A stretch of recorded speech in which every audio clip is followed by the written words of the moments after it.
You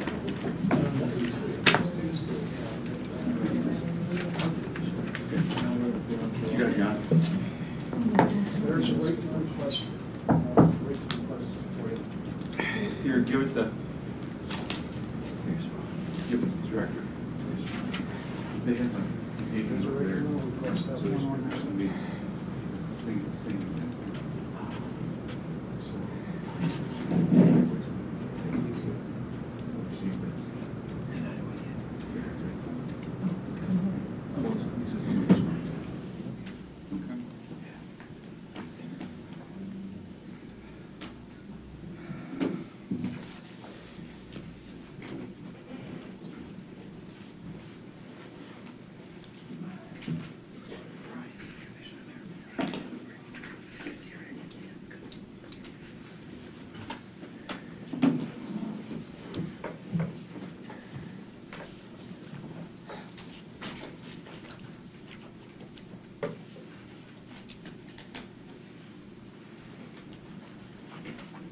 We love you. Yeah.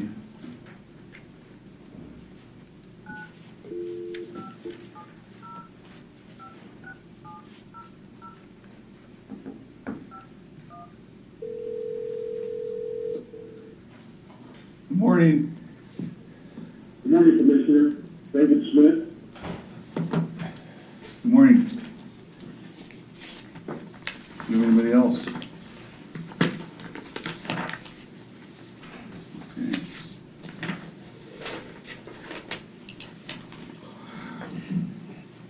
It is 10 a.m., so if you please rise for the opening prayer and the Pledge of Allegiance. Dear gracious and loving God, we have so much to praise and thank you this day. We thank you for the seasons that our valley experiences yearly. As we enter spring, may it bring forth new life and growth. This past week, we heard from our farming community as they plant their crops and raise their livestock. May you bless this year to be bountiful. We thank you for our agriculture, for providing this earthly food. We're in the holiest week of the year as we celebrate Passover and Easter. We remember the unmeasurable sacrifice of your Son and his resurrection to give us spiritual food and hope. We know that you are omniscient. In the book of Isaiah, you tell us, do not fear, for I am with you. Do not be dismayed, for I am your God. I will strengthen you and help you. I will hold you in my righteous hand. Lord, this morning we pray for the Brown family. Gary had an infectious smile and a warm personality that touched thousands of lives. His love for his family and friends was an example to follow. His kind and gentle soul fought hard to live. And he lived with honor, love, and kindness, and a smile that will not be forgotten. Lord, we ask you to comfort his family and friends with your peace.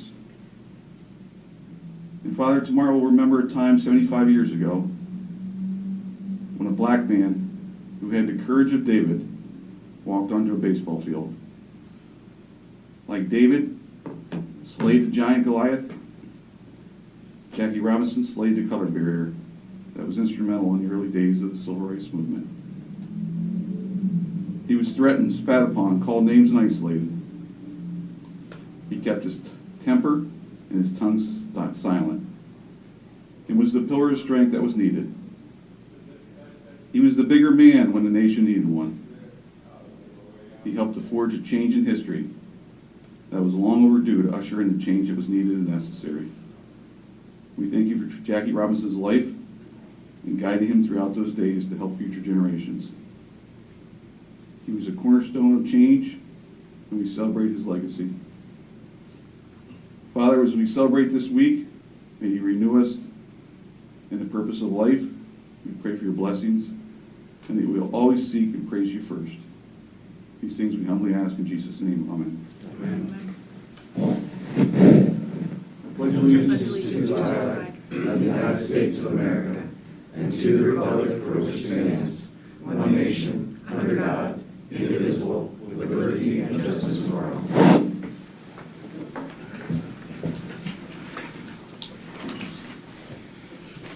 At this time, we'll convene our Commissioners' public meeting. Commissioners, I need to make a adjustment to the agenda for, right now you see one item. There were two items that needed to be added to the agenda that were not. Okay. The printed version shows add action item 5.1, letter of intent was on the industrial realty. And then, for some reason, the salary board action didn't make it on. So we'll add that, and that'll be changing a full-time administrative assistant in the controller's office to a part-time administrative assistant.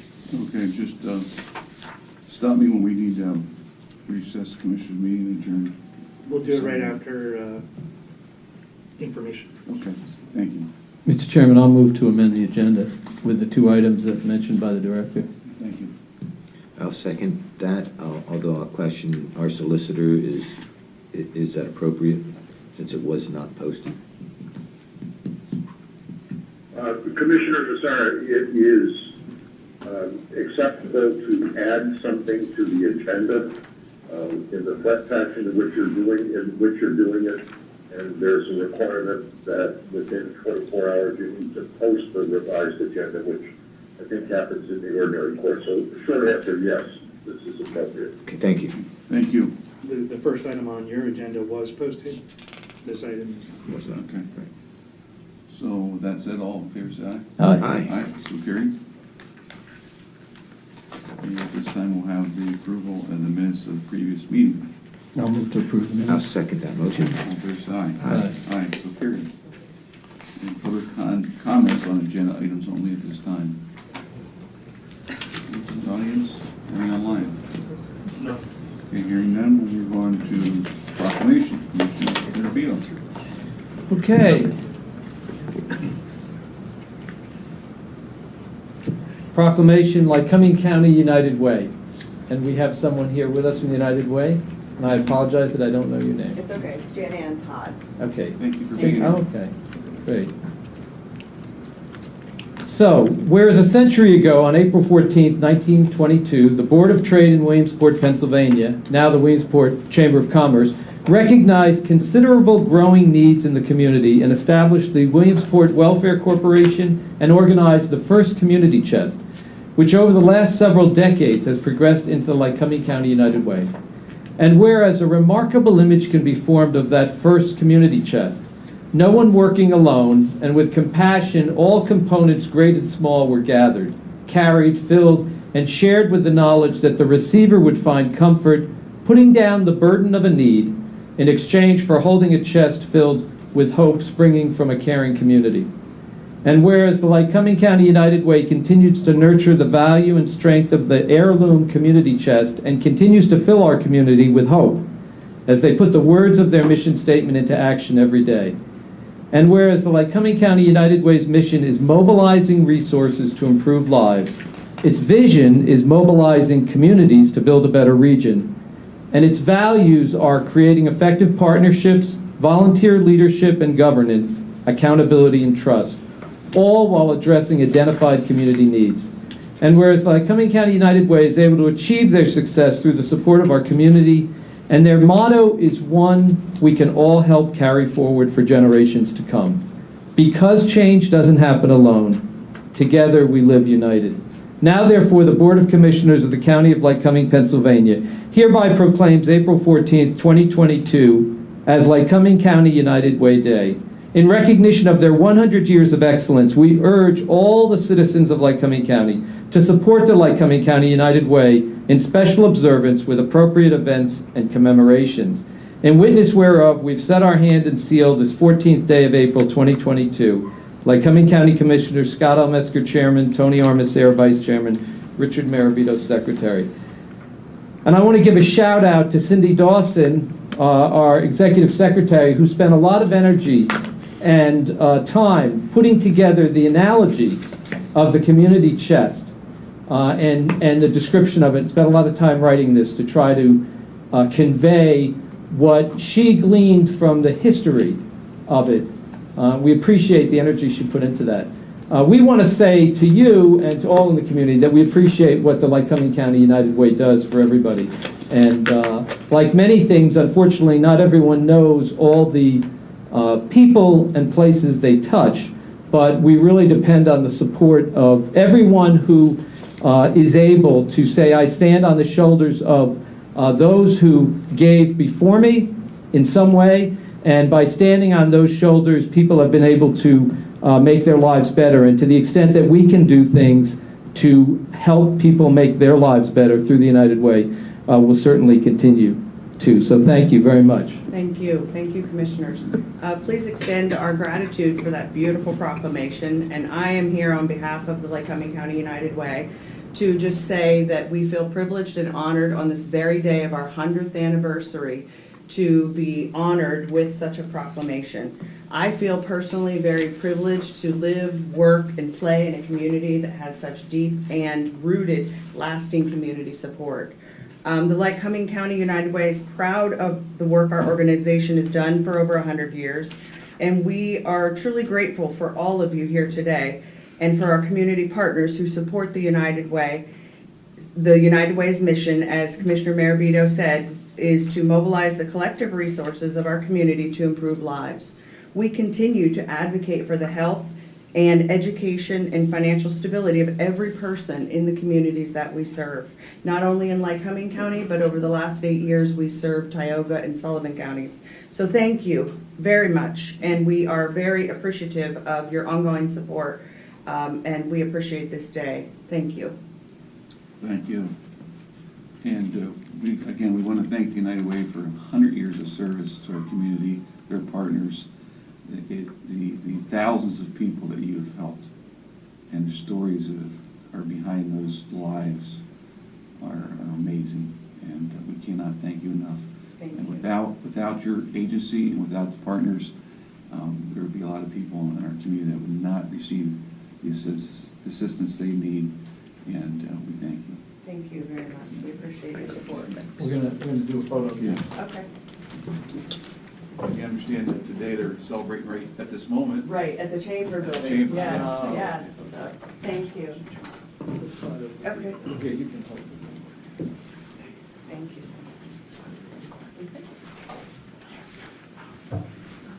Thank you.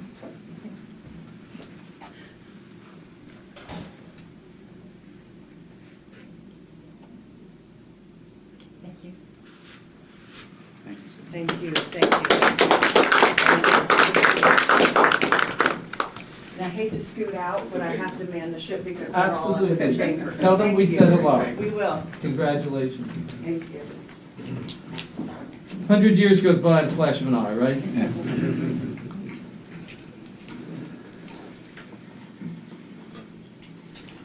Okay.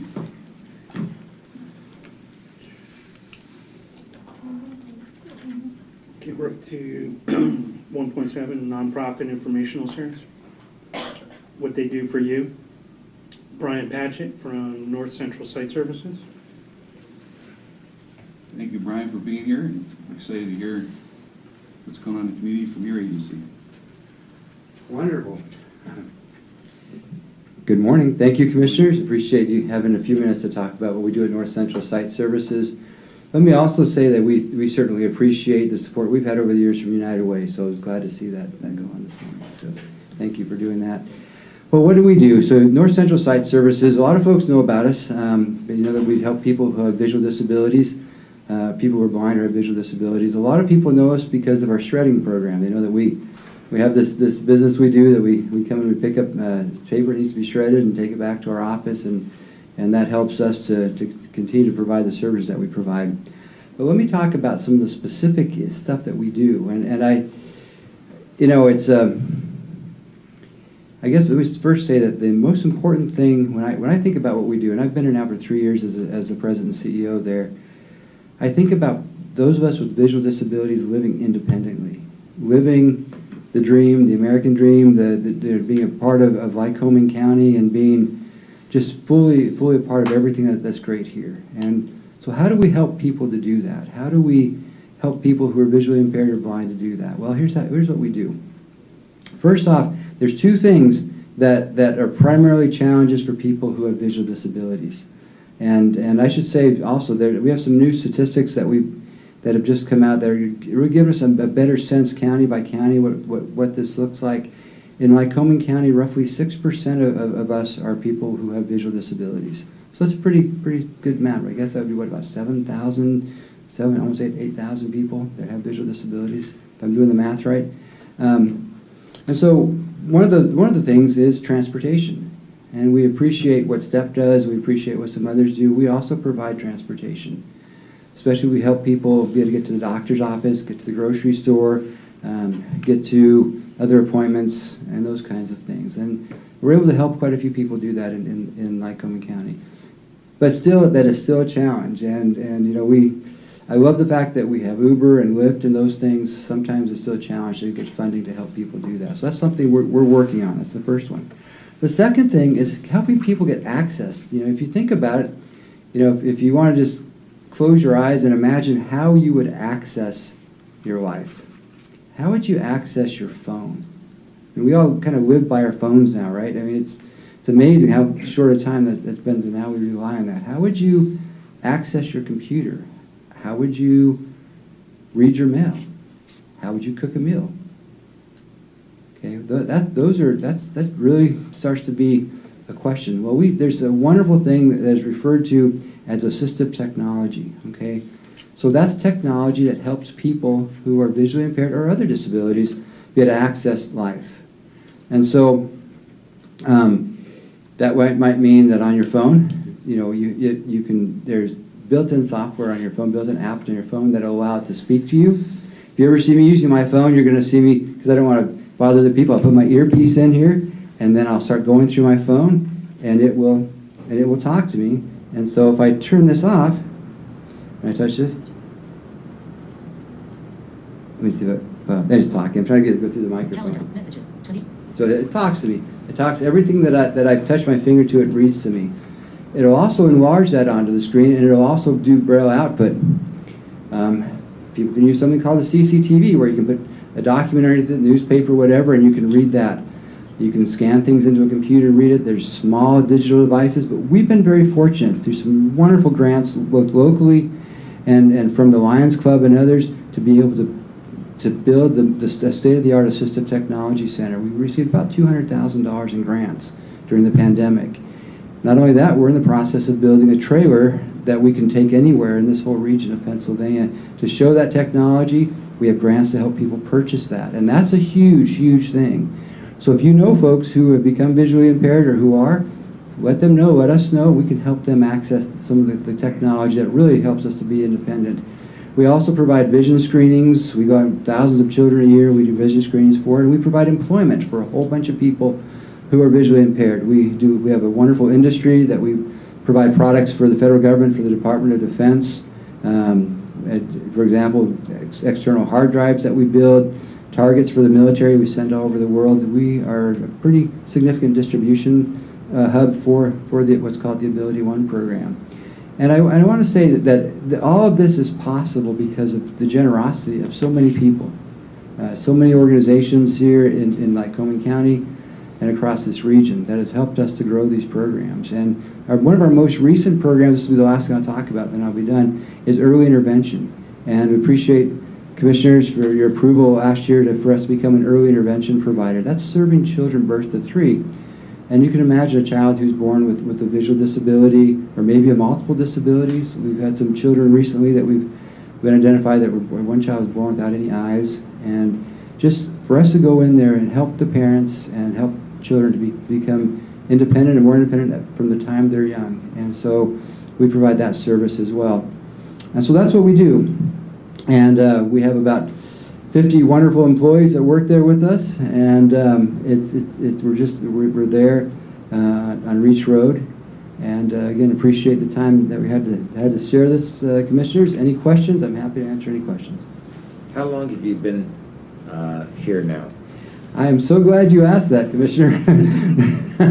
We are celebrating our 65th year this year, and so we are encouraging people in our donations and stuff to donate $65 a person, to commemorate our 65th year. We've got a golf tournament coming up. We're doing a lot of talk about our 65th year, so thank you for that question.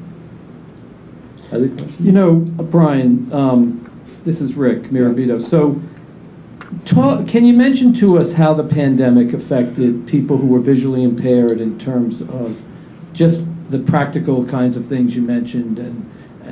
And the reason I'm asking also is I don't know whether your organization put in for any grant from the AARP funds, the American Rescue Plan funds. Mm-hmm. But certainly there are a number of categories, and to the extent that there were impacts on people from the pandemic, that's a category of building the resiliency so that the event of another pandemic, Right. and as a 501c3, you would qualify for eligibility. But tell us how the pandemic affected. Well, that's a great question. I appreciate that, Commissioner.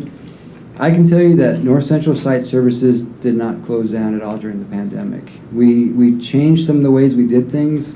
Some of our folks were working from home, but people still needed to get to doctor's offices. People still needed access to stuff. So first off, we changed our vehicles where we put like plexiglass between the front seat and the back seat and implemented some different protocols so that we could still help people get to the necessary appointments and things.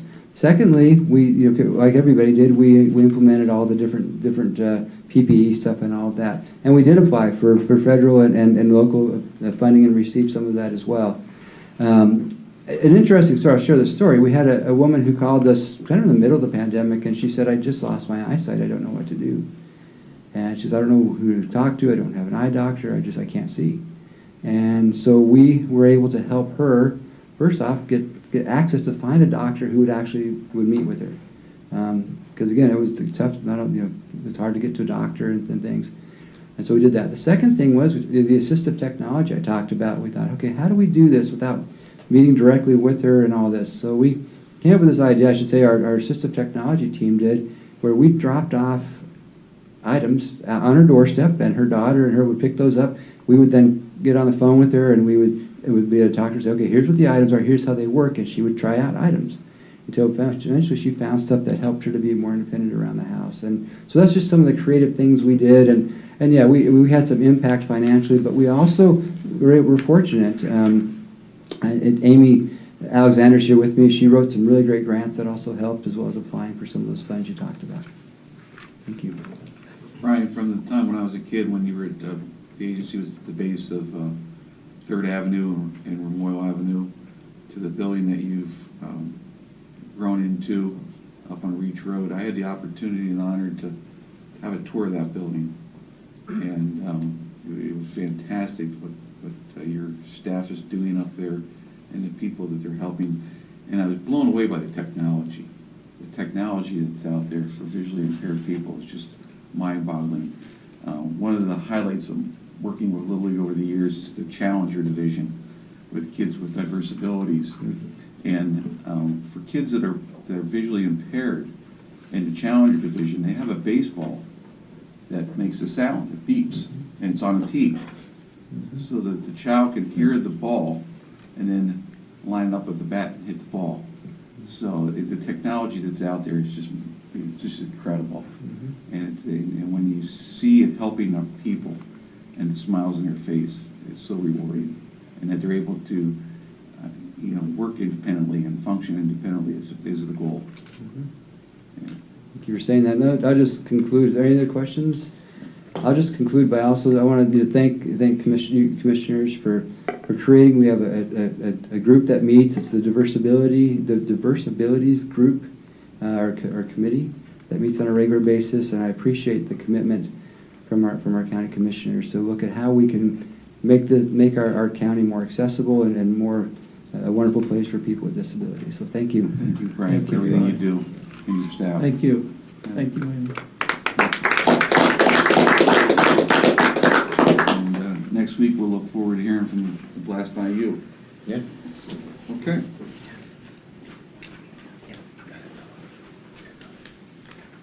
Thank you.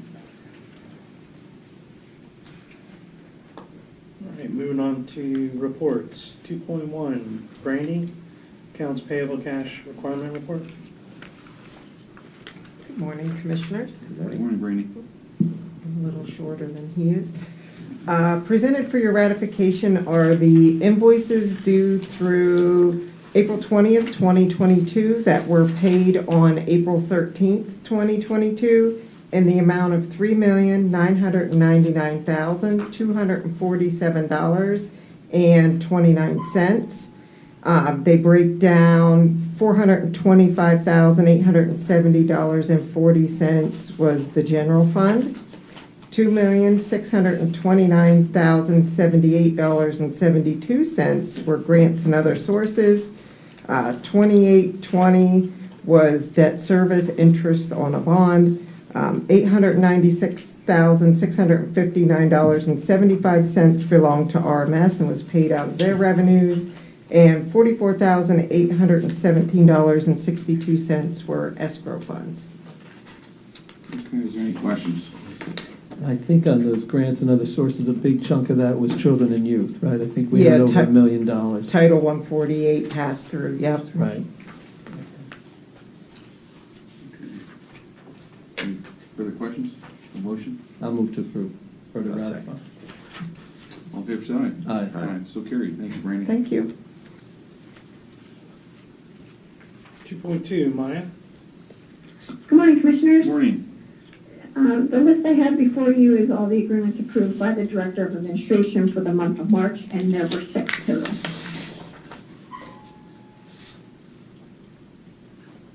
You got any questions on those contracts? Hearing none, can I have a motion? I'll move to approve. I'll second. All in favor, say aye. Aye. Aye, so carried. Thank you, Maya.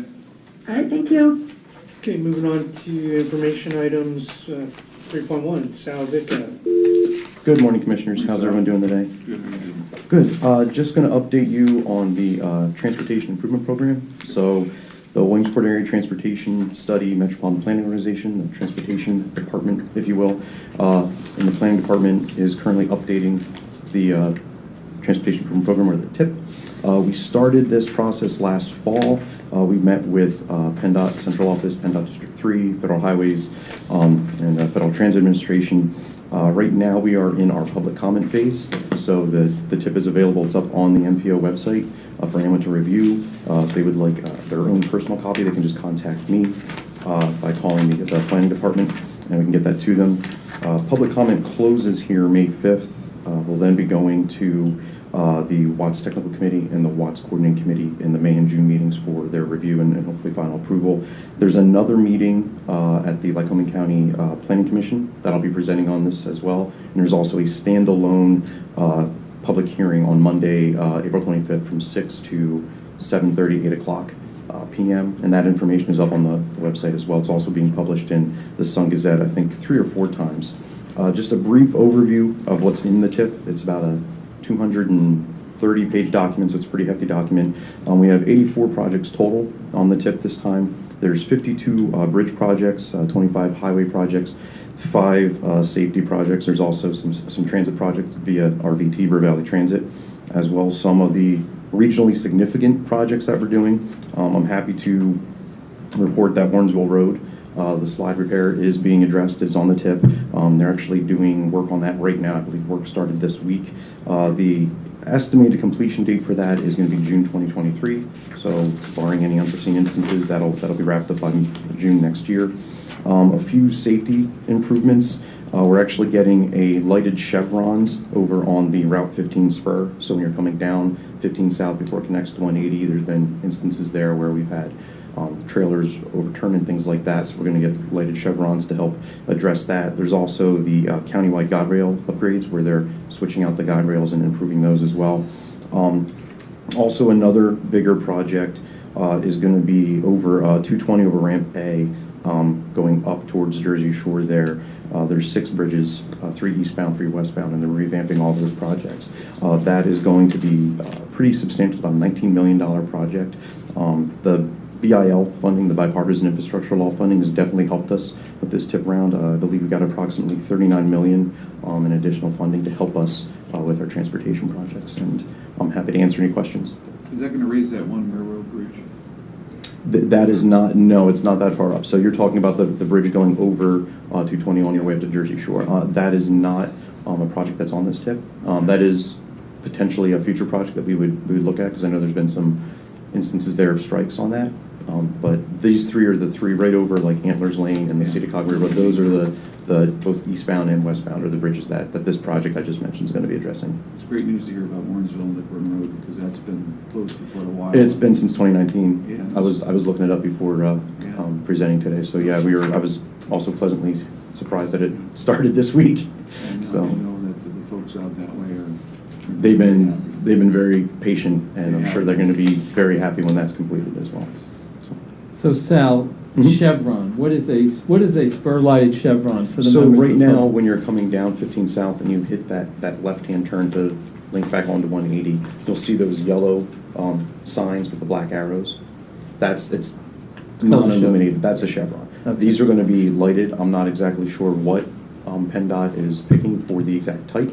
I'm guessing it's going to be probably a station, so you'll have one and then the other, so it'll be almost like a blink, if you will, to show you and draw attention to the fact that even though there's already signs there that say, I think it's 35 miles an hour, but to slow people down coming around that turn, so we don't have those crashes in those instances.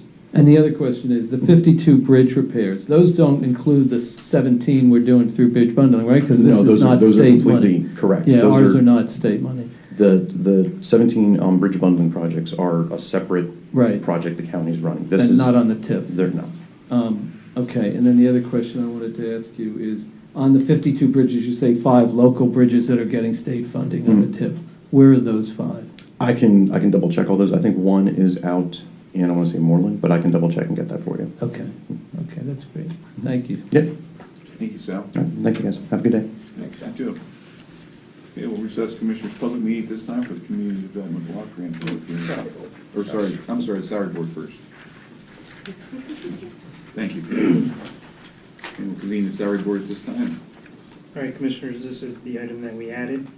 In the Controller's Office, reclassification of one full-time administrative assistant to a part-time administrative assistant. No change in pay grade or anything else. Okay.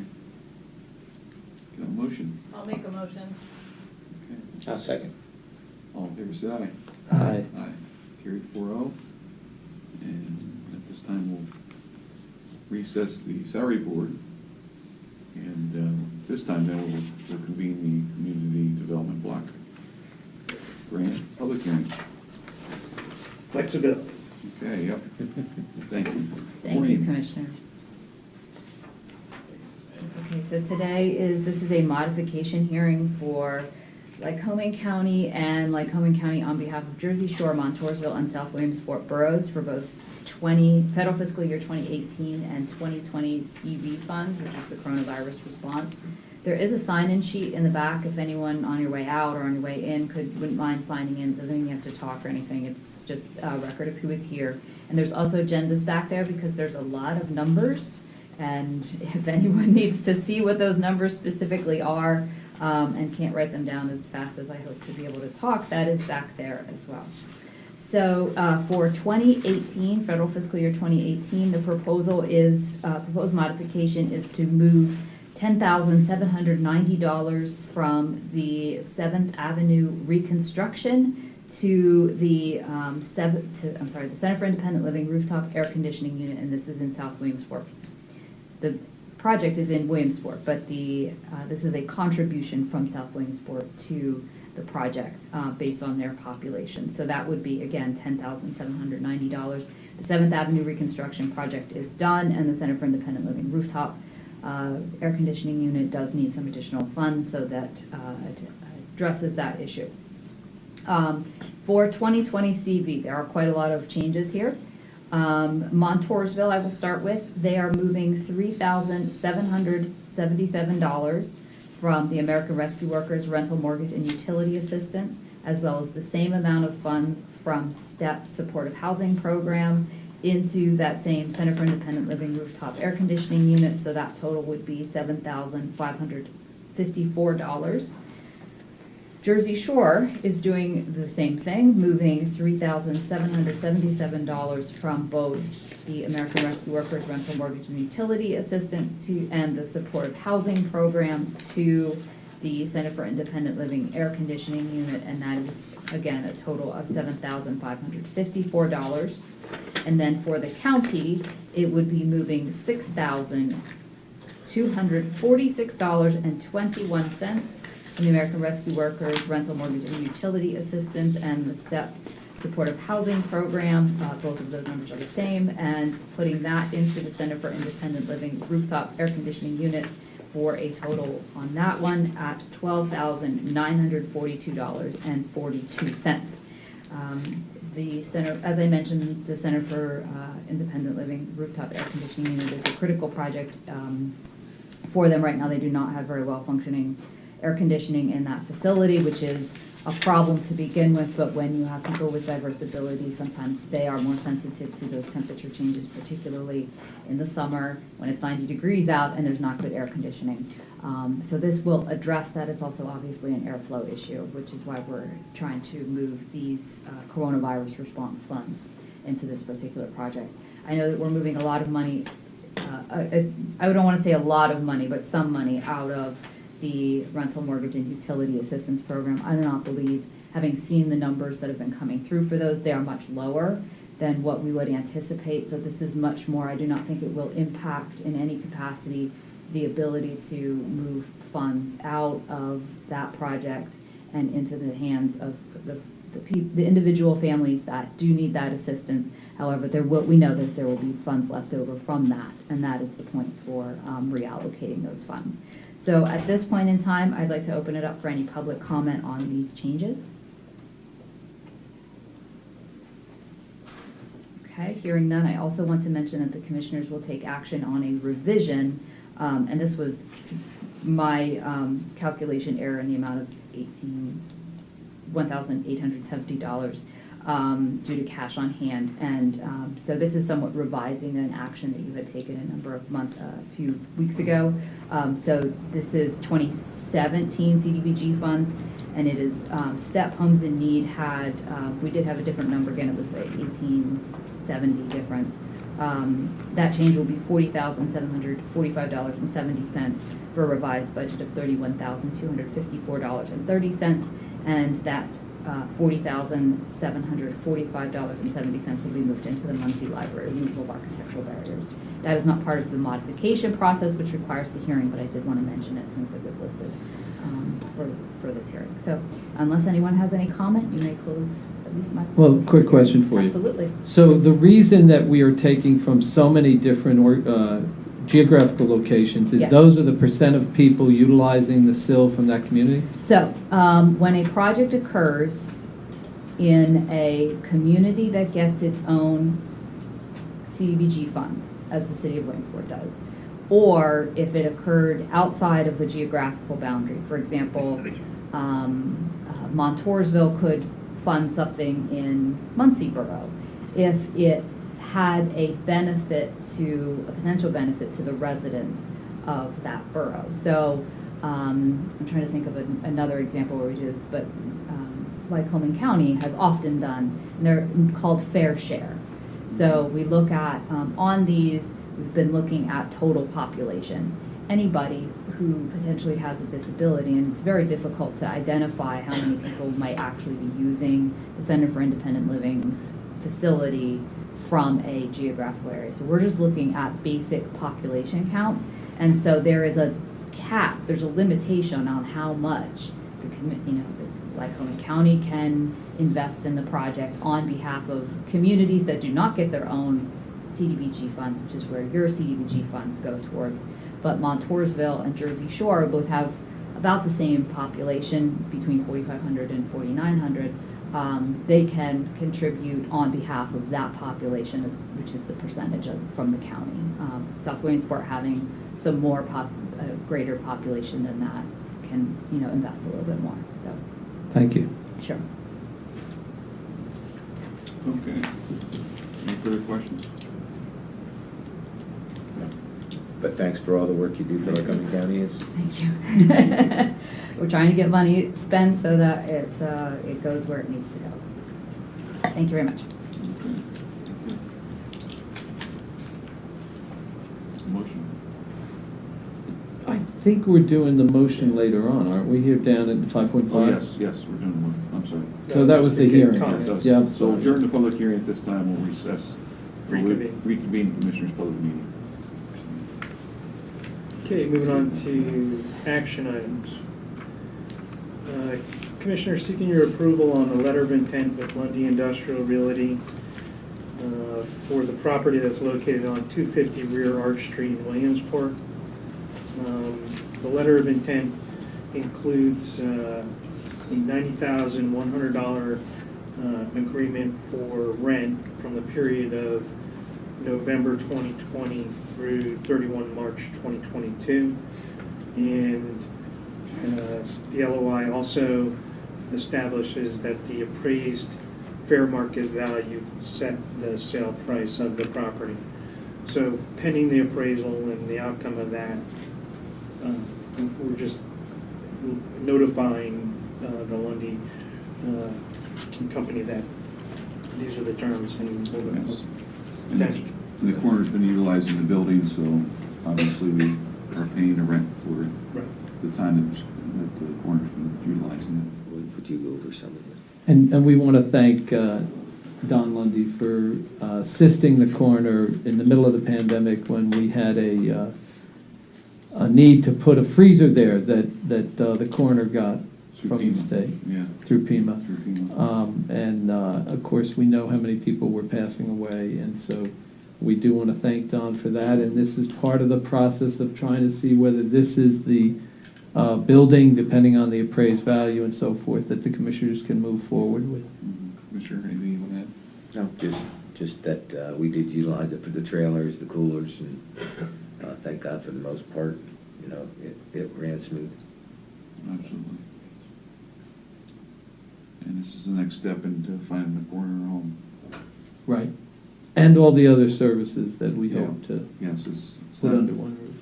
Wouldn't be just for the coroner, it'd be for the other entities, which would be the magistrate, which is located in the western part of the city, supervised bail, central processing, DUI center, and records and retention. I'll move to approve the letter of intent and the payment of the rent. Okay. I'll second. All in favor, say aye. Aye. So carried. Thank you, Commissioners. Thank you. 5.2, seeking your approval on an emergency disaster declaration. This is based on the storm damage in the Lairdsville area. Two municipalities filed declarations, and so too we will file a declaration in order to see if any relief funding is available.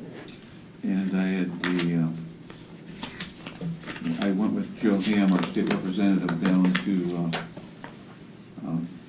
Moreland Township and Franklin Township, saw the Lairdsville area, the devastation from the tornado, what had happened, the impact has on that community. About 25 homes were impacted along a large barn, and those people are suffering great damage to their homes. So with them declaring a declaration of disaster, we spoke to our local EMS, and they saw the pictures, had been down themselves, and they felt that this would be a step to assisting them if possible. And by us declaring this, that set up the stage that if there's funding available, that it could be allocated to them if need be. A lot of them do have insurance, but for those ones that don't, that do need assistance, maybe this would be an avenue that they can gain that assistance.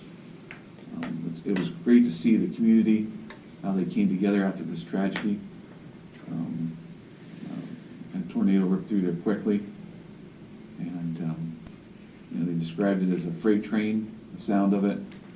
There was a green cloud that came in and just ripped through the community, and to see people not just from the Lairdsville, but from the eastern end of the county, Muncie, Hughesville, Montgomery, the contractors that were boarding up windows and putting tarps over roofs. And we see the rain that we've been receiving, trying to keep those homes dry as the adjusters are coming out and looking and trying to get them the help that they can repair their homes. 3 homes were moved off their foundations by about 4 or 5 inches, the barn was. So those homes will eventually probably have to be leveled and reconstructed. So we pray for the people of Lairdsville, and we hope that they can recover from this quickly. So, did you want to say that? So, one of the challenges we face is that under the federal regulations, we need $20 million of damage, right? In order to qualify for aid through FEMA. I think that we ought to look closely, and the planning director is here today, Shannon Rossman, to see if there isn't a way through the American Rescue Plan funds that we can examine the damage that was done and the relationship between the damage and the 5 categories that are permitted under the ARP. In particular, the categories related to water, because I'm fearful that we are not going to be able, I hope that we have, I want to say I hope we have $20 million worth of damage. That sounds terrible. But I would hate to see us in a situation where we don't meet the federal threshold and we still have a a community with a very low income level. We know the median household income is $29,000 in Lairdsville, right? $28,000. That means 2 people together are living on $28,000 a year. And if there's a way that we can try to use some of the ARP funds to help out in this tragedy, I think it would go a long way towards helping that community rebuild. So I'm not sure. I haven't looked at the regulations, but I think, especially because so many things are related to water and not the water side, but there might be something under housing. Under housing, okay, great. But that's where our planning department is very bright, and all the staff. Sometimes. Maybe we can try to explore that, because that we don't want to leave them. The people, even with the insurance, people are going to have deductibles. They're going to have damage that's not covered by insurance. So, yeah, the public assistance and individual assistance piece through FEMA is challenging, and each year that threshold amount increases. Yeah. So it makes it very difficult. But the good thing is there is other programs available that we can look into to help out. and I know our DPS is working on that and so forth. But it's also something our planning can. Have a motion. I'll move to approve. A second. All in favor, say aye. Aye. Aye, so carried. Thank you. Commissioner, seeking your approval on resolution 2022-08, and this is to appoint an additional assistant solicitor, Stephen C. Hartley, at the McCormick Law Firm as at a rate of $100 an hour. Motion. I'll move to approve. A second. All in favor, say aye. Aye. Aye, so carried. 5.4, Commissioner, seeking your approval on the order form with Kildare HR. This is a 2022 budget, correction, 2022 budgeted funds are available, and this is for the applicant software tracking system that HR had demonstrated to us a week ago. Yes, our HR director brought this to us, and this is another tool in the tool chest to locate employees, potential employees out there, streamline the process quicker, so that we can fill positions and promote Lycoming County in the appropriate ways that are with the times, with the current technology. I have a motion. I'll move to approve. A second. All in favor, say aye. Aye. Aye, so carried. Now we get to the vote. Kristen, how come we don't stack your items right now? Or put them in the beginning. Makes me some exercise. We're going to get that fixed. So this is approving the 2020 CDBG CV, the 2018 CDBG and 2017 CDBG. And this is, to reiterate, moving funds from the 7th Avenue reconstruction in 2018 South Williamsport contract to the Center for Independent Living Air Conditioning Unit, moving funds from Montoursville, Jersey Shore, and the county's projects with the American Rescue Workers Rental Mortgage Utility Assistance and Supportive Housing Program, which is through STEP, into the Center for Independent Living rooftop air conditioning unit, and also moving that $40,742.70 from Step Inc. to monthly library. Okay, a motion. I'll move to approve. Now, second. All in favor, say aye. All right. Aye. Thank you Aye, very so much. carried. Thank you. Thanks. Kristen, have a good day. 5.6, Jerry, agreement with Melio. Looking for him, he's over there behind the pillar hiding.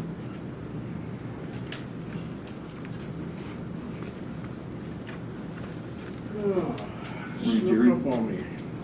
Good morning, Commissioners. Before you is a software and licensing renewal for the software that runs in our data center to Melillo Consulting. Total cost $26,361.32. This is in partnership with CCAP, as we have done the last few years. This is a 2022 budgeted item. Okay. Have a motion. I'll move to approve. Now, second. Any questions for Mr. Kennedy? Hearing none, all in favor, say aye. Aye. Aye. So carried. And moving on to 5.7, I'll be presenting this for Jen. Commissioner, seeking your approval on the 2022-2023 Intermediate Punishment Treatment Program grant application to PCCD, or the Pennsylvania Commission on Crime and Delinquency. This is an annual grant application and allocation in the Commonwealth's fiscal year budget. PA, Commission on Crime and Delinquency, it predetermines how much, or it is predetermined how much each county is eligible for to apply. We're level funded this year from July 1, 2021 through June 30th, 2022. And this is just the upcoming grant application. No program change, and the budget remains the same. The county has been applying and taking advantage of these funds for years, back through the 1990s. Okay, this is the IP grant that Ms. McCall was here a few weeks ago. You know, I think it's worth noting that with everything that happened with the pandemic, we kind of have lost track of the opioid epidemic, which still ravages the country. And I think if I read correctly, over 100,000 people died last year from overdoses. If you think of, you know, Senator Yaw, I remember once talking about this at one of the hearings we were at. I think he said that during the Vietnam War, we lost 50,000 soldiers during the war. Right? Is that right, Mr. McDonough? 68,000. Yeah, 68,000. So each year we're losing, you know, over 100,000 people to overdose deaths. And it's such a challenge for us to, I think, see this as a disease and not as a moral failing, because we've all been raised so much in our culture to view addiction as the latter. But I think it's good. I'm glad that they're going with this, you know, trying to seek to get this grant. We appreciate what they're doing on that, and see if we can't, of course, try to do all we can on the prevention side. But once we have folks, to try to see if we can't get people to not wind up being an overdose statistic. So We also need to close down our borders. And even though I totally overall agree with this grant, I have to question the transportation. When someone's on supervision, there's times when they have to appear for court hearings. There's times when they have to appear to see their probation staff, and that goes for everybody in the office. And to give certain individuals in the treatment quarter access to bus passes so that they don't have to pay where other clients have to pay for their own transportation or gas in order to get here, I don't think is appropriate. I think it should be straight across the board that it should be fair for each client that they have to pay their own way in order to see their agent, or they have to find their own transportation to get here. And to say that treatment court should only be the ones that get access to bus passes, I feel is inappropriate. That's just my idea. They do agree with the overall IP grant and the pluses it brings to our county. Important. Yes. So the total amount is $300,000, Mr. McDermott, I think, right? Yeah. Medical assistance, or no, it's actually, And even though it's a small amount, $5,550 for those bus passes and transportation, it is not fair to the other clients that have to pay their own way or find someone to bring them down. I might misread that. What is the total amount? It's $380,000. Yes. For the total. Yeah. So again, but we do thank the single county authority, West Branch, and the courts, because it is money that we're bringing in from the state. Right, it was 230,106 for West Branch drug and alcohol, and then 149,894 for Lycoming County. And assist with one probation officer's salary, assist with West Branch with their salaries, and assist with the treatment, with the testing kits, the urine cups, which is all vital and which is all needed. I'll move to approve. I'll second. All in favor, say aye. Aye. So carried. 5.8, Shannon?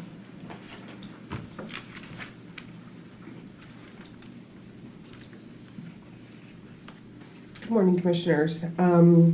This is a change order for Glendale Hawbaker. They are currently constructing the access improvements for Timber Run Industrial Park.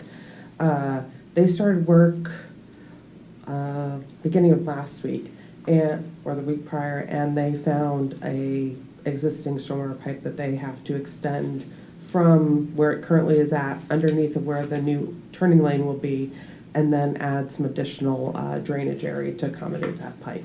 So that's what this change order will be with. So we do expect change orders during road projects just because of not always knowing exactly what is there. So that's what this will cover. Sometimes things are covered up. Right. Major than what you find when you start digging. Yes, true. Okay, have a motion. I'll move to approve. I'll second. Any other questions for Shannon? Hearing none, all in favor, say aye. Aye. Aye. Thank you. Thank you. Okay, 5.9, Ken? Morning, Ken. Morning, Commissioners. This is an agreement with Johnson Controls to test and maintain our fire system for 3rd Street Plaza and the courthouse, which is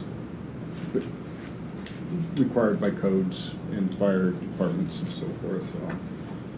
The total amount is $17,645, and it is a budgeted item. Okay. Have a motion. I'll move to approve. I'll second. All in favor, say aye. Aye. So carried. Thanks, And Ken. Ken, while you're here, Solomon's building is completed, I believe, and we're gonna have an opening early May.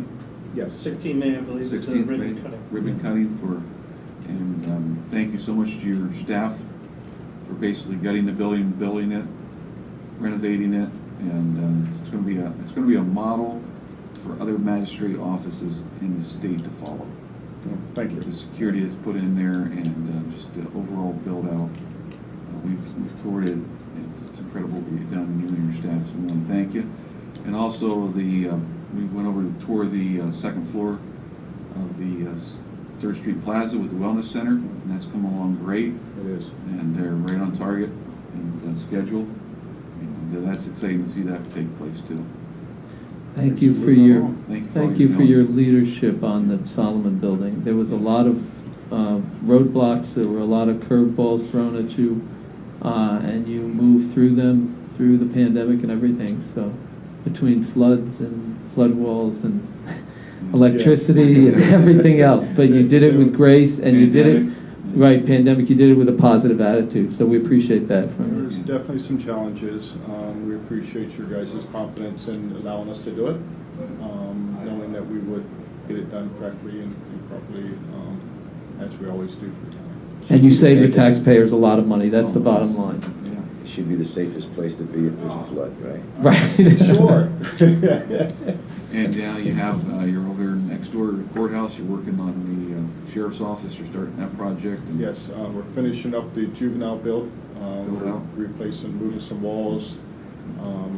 I actually think we finished the drywall part of it. We're doing some painting, starting to move over and figure out the layouts and finishing a demo for the sheriff so we can start putting it back together for him. And Also, you're up at Jersey Shore, making sure Magistrate Dieter's safe in her building until we can locate her a new facility.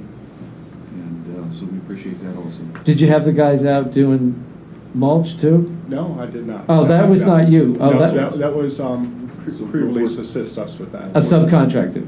No, pre-release. Oh, the work release, Pre-release. okay. Work crew, well, they're making the place look nice. Yes, they do a good job for us. Yeah. And And we'll be you working also parking lot reconfiguration at 3rd Street Plaza.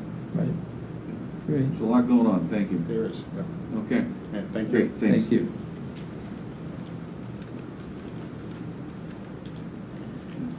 And 5.10, Kelsey. Morning, Kelsey. Good morning, Commissioners. Today I have a no-cost change order for a contract with Smart Recycling, Inc. This would extend their contract until July 31st, and it just allows them to finish the fine grading and seeding of the 6 buyout properties. Okay, I'll motion. I'll move to approve. I'll second. All in favor, say aye. Aye. So carried, thank you. Thank you. Commissioner Conlon. We met with the farmers on Tuesday evening, and one of the things that we had a great talk with some ideas, but one of the things they would encourage is to shop local when it comes to your products that are grown. And we talked about, they recommended the local grower markets, to frequent them and to buy from our local growers. So we just want to pass that out there. We do have a local growers market, and we encourage you to stop by and see what they have available that you would want to buy and purchase and help with local economy. So, last week, there was a article on April 8th that said commissioners allot up to $10 million of ARPA funds to revenue loss. We just wanted to clarify for the public that we were permitted to do this under the federal regulations, and there was a deadline of, I think, one day last week to do it by. We are allowed to do this under the federal regulations, even if we don't have $10 million worth of revenue loss. And so we took advantage of that to give us the flexibility to do things with the ARP funds that we want to get done. I mean, this is nothing, we're not violating any rules or regulations. We are complying with the federal regulations and taking advantage of their ability. We just wanted to clarify that so that the public didn't think that the commissioners had managed to lose $10 million during the pandemic, that it isn't that case. And I'm not sure people read it that way, but we just wanted people to understand that this is a federal regulation that we are complying with. And our hats off to the folks at Cdbg and our own planning department and the director and everyone who makes sure that they read the regulations closely so that we take advantage of all the things that we are allowed to do. I think what's important is the ARP Final Rule, which is, the final rule is about the distribution of the ARP funds to counties across the United States, allows counties to take up to the first $10 million for lost revenues. Obviously, there are some counties that are very small that aren't going to receive that amount of money, but it's up to the 10, and the resolution just allows the commissioners that flexibility, like you mentioned, but that doesn't mean that we're going to use $10 million for lost revenue. Right. You know what's interesting about that rule, and it may be what the feds were looking at, we're going to see some consequences from the pandemic that may play out in terms of entities seeking reductions in taxes based on lost revenue. I can't tell you that that's going to happen for sure, but I would be willing to bet, because we already have seen some entities coming in challenging the assessed value, especially the big box stores have done that. We know at the mall, we've seen a loss in reduction in revenue. How much of a store going out of business is due to one thing or another, or is a result of the culmination of many factors hitting at the same time. So that may be part of the reason why they allowed that. I'm speculating, but there may be some fallout that they figure is going to happen. Also, we were at breakfast this morning for the Conservation District, and we want to recognize and acknowledge that April 10th through April 16th is Conservation District Week throughout the state of Pennsylvania, and we want to thank them for the hard work they do and the services they provide to the county. And just make note of that also. I'd like to say that we've opened our room here to many organizations so that we could hear from the public and those organizations on their needs for the ARP funds. And what we've learned was invaluable. As far as leaders, we've learned a lot from our community, leaders and our people. One just recently was the early learning group, of which Commissioner Maravito takes an active role part in. I questioned people being part of the infrastructure in Build Back America bill, because infrastructure is sewer and water. But when you literally hear, that if we don't have our early learning, we're going to lose our economic development. We're going to lose these people in the workforce if we don't teach them at a younger age. If we don't have the people or the capacity to teach these children at a younger age, if we do not increase the pay of those teachers, okay, we're going to lose this ability to educate our youth. It is a learning, and especially when you talk about, you often mention about third grade on up. Yeah, the child's brain is developed 70% by the age of 2 and 85% by the age of 5. And we, as they go into preschool, it's vital that they have that foundation there and are taught by the right professionals when they're away from their parents during the day or on second, third shift, whatever that may be.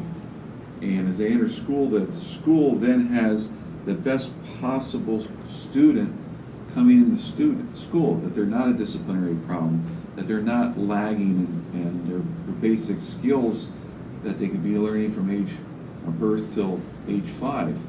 And we learned from the Department of Labor at a tour that we were at, a local manufacturing plant, that it will take the current third grade level until they graduate to fill the job market, the current job market.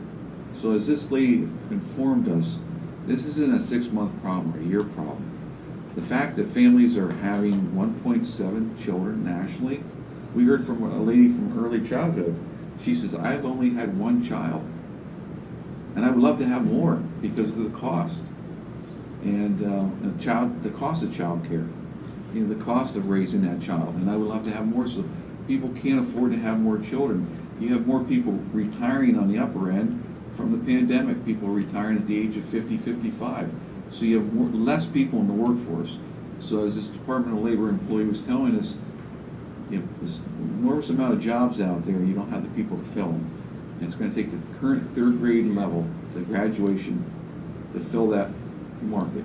If those students graduate, we're hoping that they stay in school and they graduate. The percentage drops out. So it goes back to what you say. It's our future workforce. But what was alarming, and something that our nation is going to have to face, and as well as our local communities, and it is child care. And they talked about, we had the statistics, over 6,000 children of that age in our county. They need childcare. They said that the average cost was $150 a child, although that's just the average. If you have an infant, it's $300 a week. $300 a week for an infant, okay? Well, we did the simple math, and just at 6,000, averaging, it was $46 million a year, just in Lycoming County. $46 million a year. Now, we have so many different challenges facing us right now, but the workforce is probably one of our largest. And how do we get people back into the workforce? Or how do we compete with other communities, other counties, other states? Okay, because we are in direct competition, believe it or not. And is child care something that we should be looking at locally? Yes, it's a huge obstacle. It's a huge expense. But I think it's worth putting together a group, talking to not only our public officials, but our large corporations and businesses that may be willing to help fund some of these costs or subsidize some of these costs. There will be no workers here if we don't take care of this issue.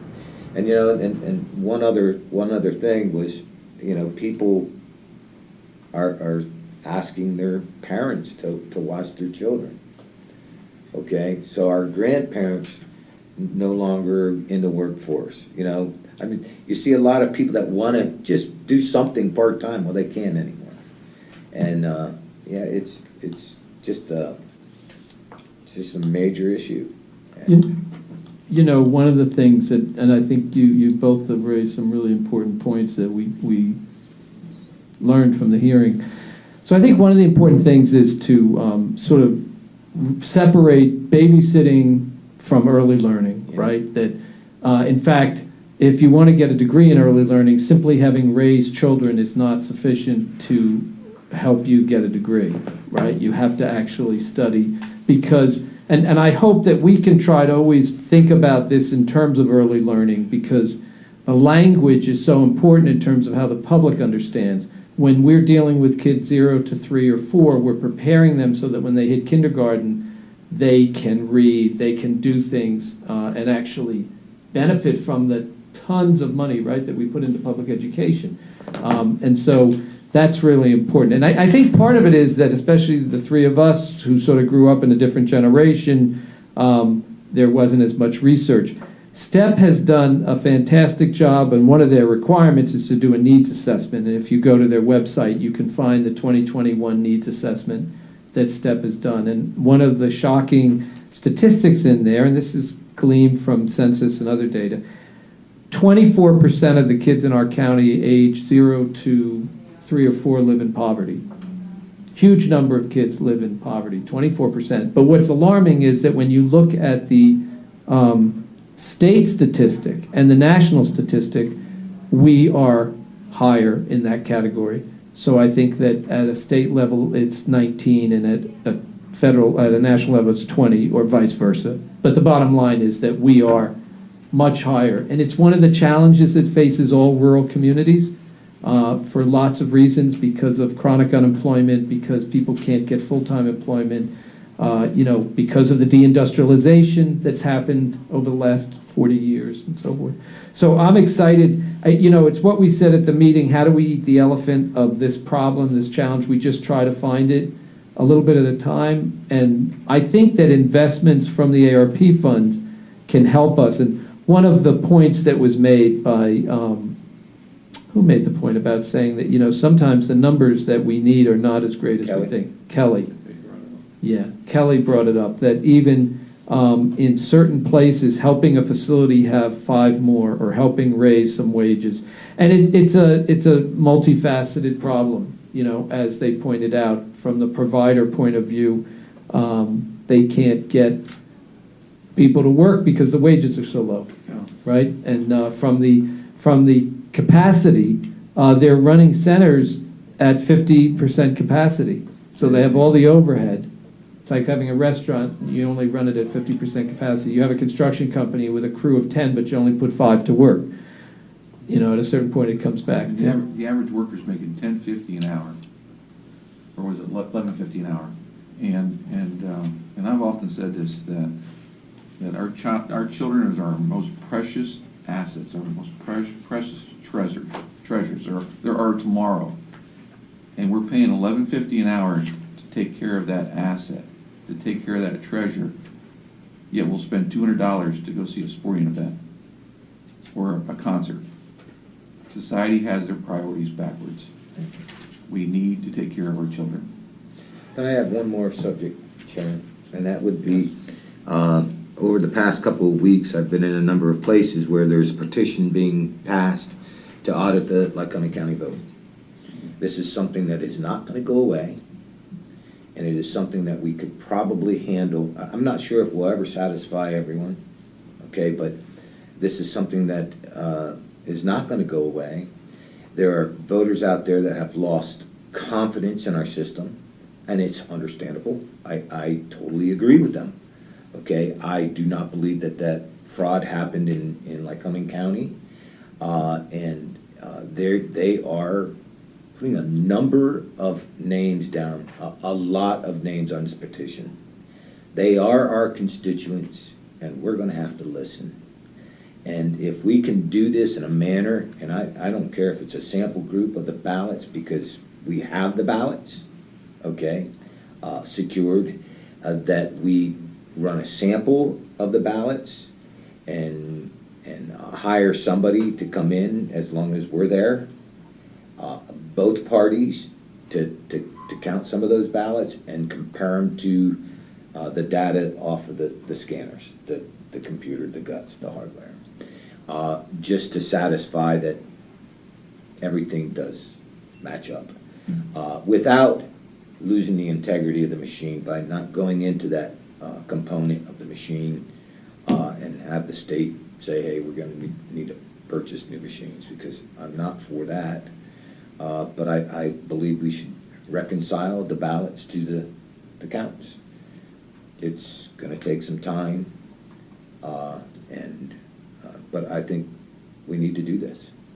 I'm in agreement with that. So one of the things we may want to do is look at the federal case that was filed in the Middle District here that challenged the results of the election. I haven't looked at it in detail, but certainly the federal court looked at it. Now, I don't know what they did in terms of auditing and so forth, but I think that we want to make sure that we are not trying to reinvent the wheel, because the federal court here did look at it. There was a challenge filed here, and the federal judge, I think, determined that there was that there were no violations. And but again, we have to talk to our solicitor. You know, we sit as the election board, so certainly we would have to have a discussion as the election board. Absolutely. As to whether we want to do it. It is, now that you have paper ballots, okay, you're not going to get any names off of them, right? But you're going to be able to reconcile the ballots with the scanners, and that's one of their issues. And we've done it. I mean, we as county officials, we do 2 of our precincts, and then the state comes in and does another audit. It's not as large, but they still do another audit, and it was on. There's 2 precincts taken at random. They do it.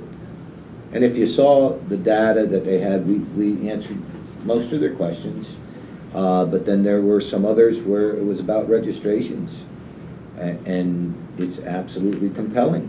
You know, it was the largest election that this country's ever seen, the largest, and yet it's the most questioned. So, you know, one of the I think issues that you pointed out to me is that when you look at the number of votes that, and I think most people are asking it to be challenged because of the top of the ticket. They were concerned that President Trump lost re-election. But what's a real challenge is the fact that he got fewer votes than Senator Yaw, Representative Ham, Representative Whelan, which means that, there were people at the top of the ticket who either chose not to vote or who voted for the other party, but they voted the down ballot people. And I think that's part of the reason that there's a discrepancy. And at a certain point, I understand people are concerned and they're signing petitions, but at a certain point, that is a compelling statement about what happened, right? For whatever reason, these people went to the polls and voted. Usually it's the other way around. Usually the top of the ticket gets more votes and those down. So I think that's something for us to think about. And the other thing is, I think we have to be mindful of the fact that our voter services department has got their hands full trying to get ready for this primary. We understand that. And for November, and we certainly don't want to be doing something that's going to put them in a pickle. I mean, for example, I don't know that we could do anything with machines right now because this is a conversation for the election board. Yeah, the election board needs to talk about it. Yep, and that's a public meeting. The election Yes. board's a public meeting, so people can come. I think we can continue this conversation. Yeah. At that point. Okay, anything from the public? Yes.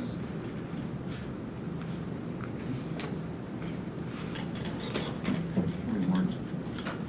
Hi, Mark Sortman, 1901 Sheridan Street, Williamsport, representing Loyalsock Township. I just had a question in housing. Commissioners, as you're all aware, there's a shortage of housing. I've had a couple developers approach us in Loyalsock with some empty land. Their question is has the county done any study of what type of housing? In Loyalsock, obviously we get a lot of high-end developments, but is that the need, or is the need a single-family 3-bedroom ranch? Is the need townhomes? Is the need condos, apartments? Has there anything been done? We did a housing study in 2012 when the gas industry came in. Okay, it cost you thousands of dollars. Okay, and we were asked to do another housing study by our planning department. I'm not sure where the other two commissioners are, but it's pretty evident that we need homes. Okay, it's pretty evident that the American family is 1.7 kids, right? It's pretty evident that we know what our poverty population is, and we know the income levels of our community, right? Why do I need to spend $80,000 for another study? I right now I'm saying I'm not in favor of another study because it gives you some information. Don't misunderstand me, but we know we need housing, okay? And we know where the housing is right now, and it has risen. I mean, it has appreciated beyond belief as far as I'm concerned. I know from talking to our local developers through the meeting, there's from listening to their people buying homes, there's definitely a need for seniors. There's certainly a need for lower income. But we talked to one realtor. He said if I had 50 ranches tomorrow, I could sell them all for $300,000, no problem. Yeah. Because right now normally there's about 600 houses on the market, and for the past year it's been on average less than 200. And we have more people coming in the community. People are coming back home. The employers are saying they're interviewing people that want to come back home because of their family. After COVID, they realized the family's more important than ever. They realize that where they're at, there are higher taxes, there's higher crime. They want to raise their kids in a safe area, so they're coming back into this area. We've talked to the chamber as of last Wednesday.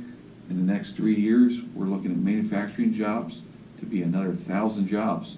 We have 150 right now that are being filled as we speak. At Digger & Associates, he's going to open the second week of May. And as we talked to Jason Fink, he gave us 5 or 6 different entities that are bringing jobs here. They're choosing Lycoming County. They want to set up shop here. So that's going to increase more of housing. And these aren't jobs that are $10 an hour jobs. These are family-type jobs. They're sustaining-type jobs. They're career-type jobs. So as they bring that income here, people are going to be looking for homes. Or they'll be moving to Union.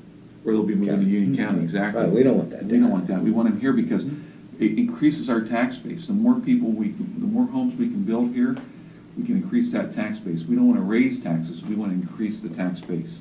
And I'd rather give the money to the infrastructure.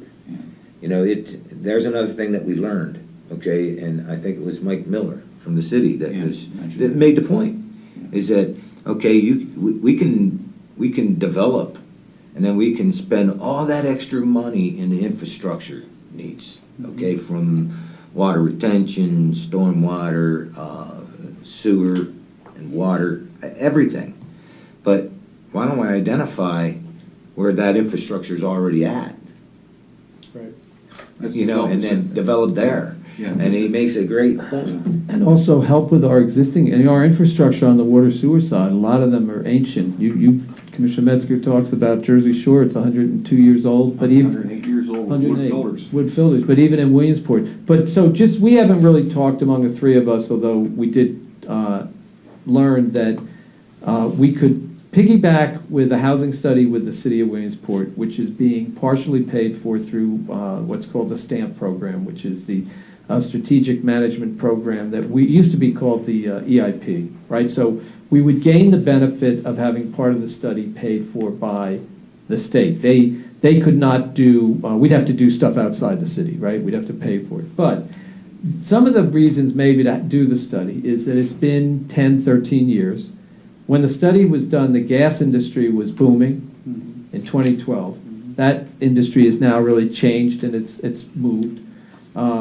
The population has aged. If you look at our census in the most recent one, our age population has grown. And the population has declined, right? So we saw an additional decline. So I think that the challenge we face is that the people moving into the community that we've talked about don't necessarily want to live in a house that's 100 years old, that has small rooms, right? And so some of them if you come from an area south in the southern part of the states, you're living in a house that's probably at most 50 years old, 40, 30, sometimes less. So I think part of the challenge is finding out what is the housing and its demand, and then how do we move seniors from the existing house that has 3 floors that they can no longer do the steps, and make it economically available to a new hire who's making less money to buy that house, right? So they can come in, they're going to have to do... Just ran one to a gentleman last night, sold his house in a week. His house is too big for him anymore. He's a senior. He wants to downsize. He sold his house in a week. And be on one level. It's like what you said. On one level. And then the last thing is, I think that the housing study, we need to include a component to look at different options. We don't really have condominiums in this area. We have some townhouses that are part of a planned unit development, like up in Loyalsock, right? They share the mowing, right? Yep.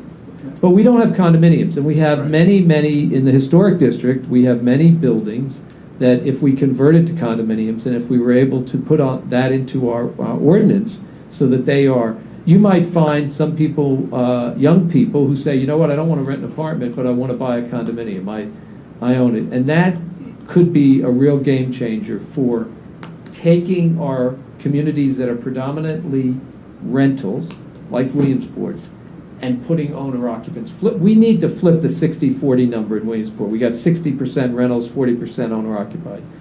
A healthy community is flipped the other way, right? It's got more owner occupants. So I think, Mark, that we need to talk about it, and I hope we can come to a consensus, especially where we kind of have an option to get part of it paid for. Great question. Yeah. Remember, Commissioner, the discussion about piggybacking with the city potentially? Yeah. Having a study that you use ARP dollars, or at least the city will potentially use those funds, or DCDs. It helps us further clarify and justify the projects if we actually were going to use ARP for water and sewer or infrastructure or even the housing itself. Yeah, good point. We could pay for our share of the study with ARP funds, with part of the $22 million. Okay. So, and without putting words in any of your mouths, kind of what I heard is more people are looking for ownership, not necessarily apartment buildings in Loyalsock. So more, hopefully, we can go that direction. But more looking for ownership, more looking for mid-size entry homes, which would work for both the seniors coming down and some of the new employees coming into our marketplace. I think. As opposed to $500,000, $600,000 houses, that needs absorbed. That's, for me personally, that's where it becomes a challenge. If somebody can afford a $600,000 house, does it really help? On the other hand, the taxes on a $100,000 house are helpful to the school district. I wonder where everybody's getting the money. I don't know where they get the money, but we're very happy that people have $600,000 homes in our tax base. But if they're doing it online or gambling or something, you gotta let me know because it's a lot of money. Well, thank you guys for your input. Appreciate it. Thank you. Thanks for coming and thanks for your service as a supervisor. Yeah, thank you. Township supervisor. You were with us yesterday, Mr. Sorman, when we dedicated a bridge that's happening up in your township. And I would love to hear the results, Commissioner, that you asked for on the cost savings, because I think that's huge for the taxpayers to know. Yeah, Absolutely. yeah, we'll get that. Yeah. Tom? Good to see you. Seeing you too. Kind of hurry because I think my meter might be ready to run out. Uh-oh. Trust me. So it won't be too long. Okay. I am glad you brought up about the elections because I think it is important. I have a petition here if you want to sign. And honestly, I hope you don't take it personal, because I know you take pride and you want to think things are running smooth, but it's easy to get snookered, and it's easy to get, when you're an honest person, you expect other people to be honest. Mm-hmm. And when immorality is coming into our country, how it has over the past, we'll say 50 years, but longer than that actually, but that's when tyranny comes. Sam Adams said, the father of revolution, tyranny and immorality, they go hand in hand. You can't escape it. And when you have religion and liberty go hand in hand too. If you keep, and when they spoke about religion, they meant Christianity, and that's the foundation of the country. So I'm all for the looking at those votes, and there might even be some funds available for that through some private companies. I don't know, for sure, but I think it's important. But also, we have to remember we have a corrupt court system. It's very corrupt, and when a judge says something that they don't see anything, and they won't even look at evidence, and they won't take testimony. And there's mountains of evidence. Not everything's going to always pan out. Like you said, you saw some things and that you were able to answer some questions, which is great. Because I hate to see corruption. Nobody wants to think it exists, but it has to be dealt with because we have a lot of evil just coming down upon us. So I'd encourage that and maybe even consider just going to paper ballots. But I don't know how that would work. But I think the real issue is the mail-in voting. That's the just open-ended mail-in voting. Go back to the old system where it had to be absentee, had to verify and everything. But you definitely need voter verification. So That's going to be the smaller issue versus our sure system on how you register to vote. Yeah. There's going to be the problem. Yeah. And I know this governor was pushing for anyone to get driver's license. So if they're legal immigrants and they get a driver's license, then a lot of people think, well, then they can vote. And they shouldn't, it's a lot of corruption. And it's I think there's a lot of people on both sides that want to see honesty, but it's harder to convince some people that the corruption is so deep. And the corruption's on both sides too. There's people in the GOP that I want, let them watch my, be around my mother. Of course, she's not alive, but still don't trust them around her.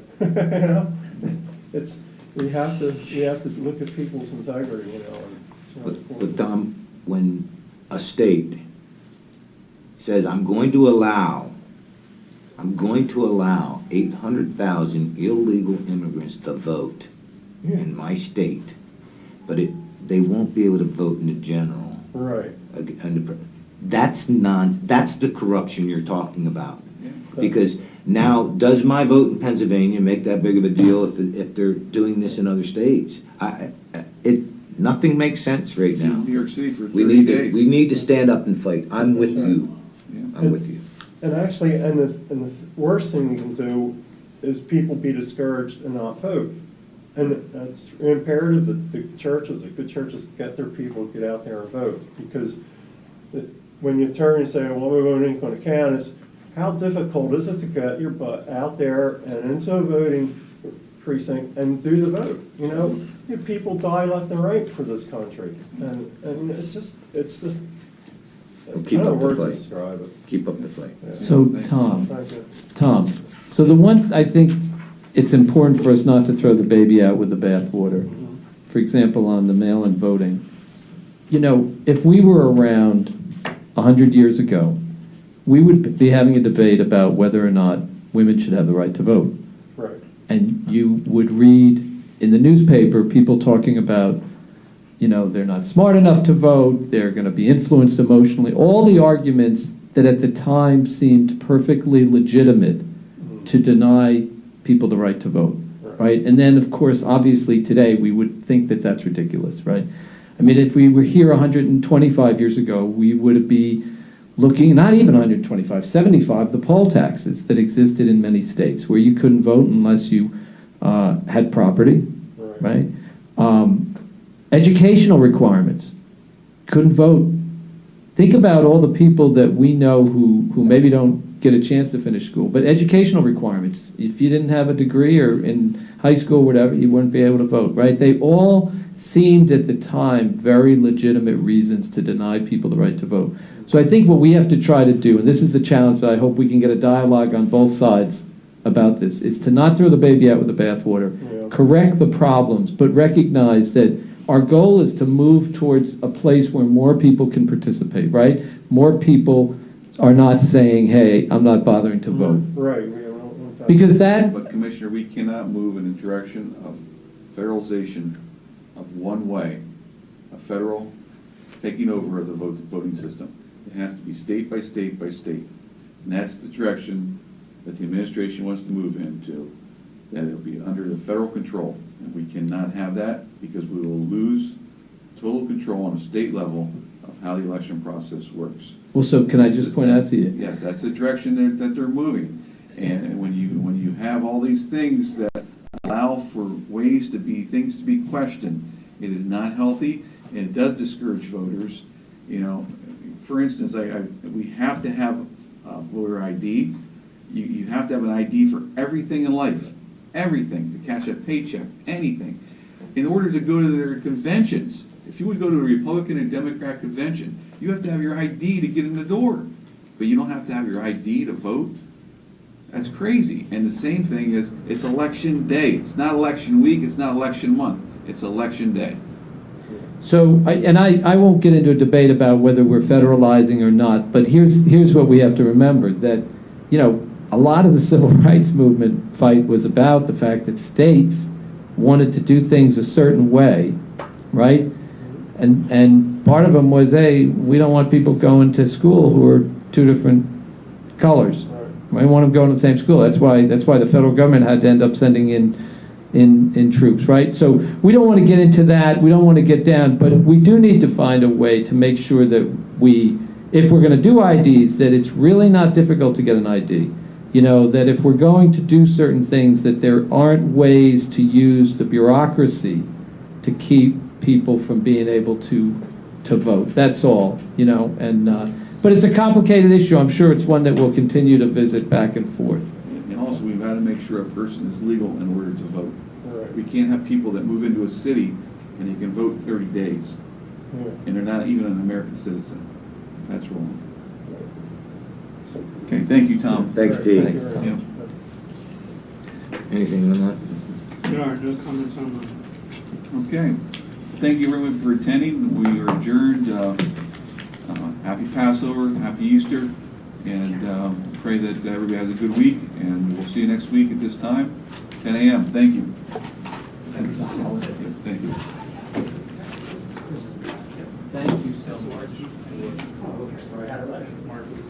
No, I did not. Certifications that. Curious how many communities? How many communities do you do? How many communities do you do? Right now, like. We're gonna go pick up Mike. Where are you at right now? You're still, oh, what do you mean you're off? Thank you. Okay, you want me to come pick you up? He's at his office.